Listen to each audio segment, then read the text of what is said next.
So the weather is we're not going anywhere. Yes. Well, today is June 24th.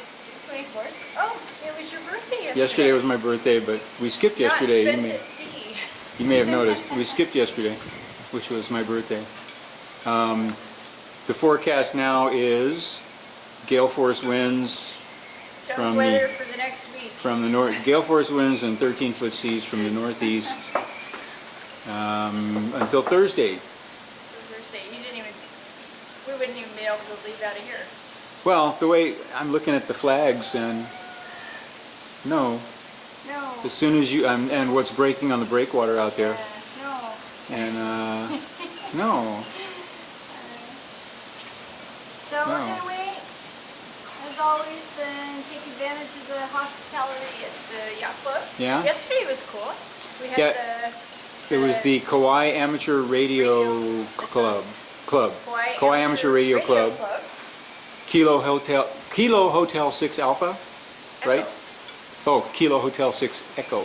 The call sign for you ham radio operators is Kilo Hotel 6 Echo, the Kauai Amateur Radio Club. So if you get a chance, call the guys up and say Yeah, hi. they had a 24-hour field. It was really interesting. They were contacting people all over the place, even in Europe, which we thought was... They said the farthest they reached was Spain, which I thought was pretty cool. Yeah. And they had 215 contacts, which Dick said was twice what they did last year. So No, I thought 215 was what they had last year. No, 215 this year. This year. But it's twice what they got Whatever, last they year. doubled what they did last year, right? So anyway, they had a very successful event. Improved quite a bit. They occupied the yacht club for 24 hours, and we came and hung out with them for a while. Took advantage of the really good food. Yeah, I had a great three great meals. We had breakfast, lunch, and dinner over here with the radio club. It was great. So And now we're making canvas projects, various and sundry. These are projects that we've had in the working for a while. We bought the material, 6 months ago? Mm-hmm. So we're going to make a holder for our man overboard line to go off the Yeah, we got a strap. bunch of stuff we're making. And a bucket lid. And a bucket lid and other things, yeah. So, anyway, Yep. that's it. I'm just going to cut.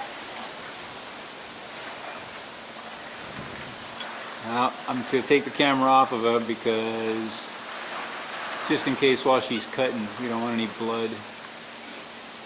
Thank you, thanks.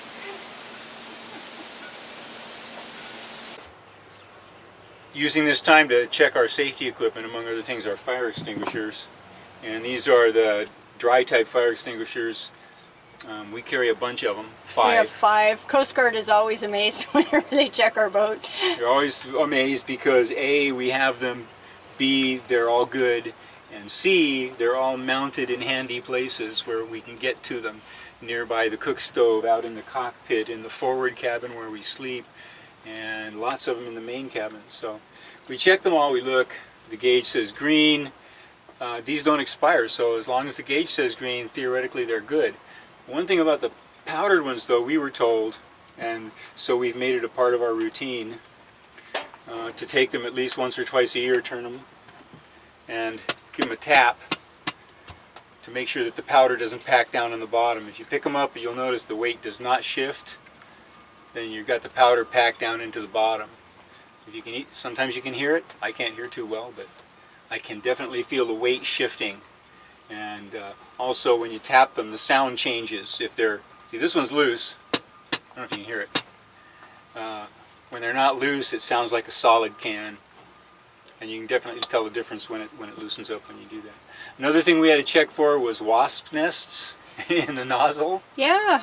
We had wasp nests in all of them. All of them, except for one, I think. And we put little just little plugs out of toilet paper or something, just something in there that'll, not tape over it so that it won't work when you need it. Yeah, we just balled up a little paper towel and stuck it in there. I would just do blue masking tape because I'd remember to peel it off. Peel it off. And I think it would probably blow off, but I don't know, and I don't want to test it.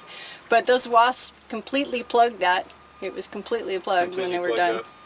Yeah, so anyhow, we just washed them, tested them, checked the gauges, make sure the retardant chemical inside is loose and free, And now we're ready to put them back in their brackets. There we go.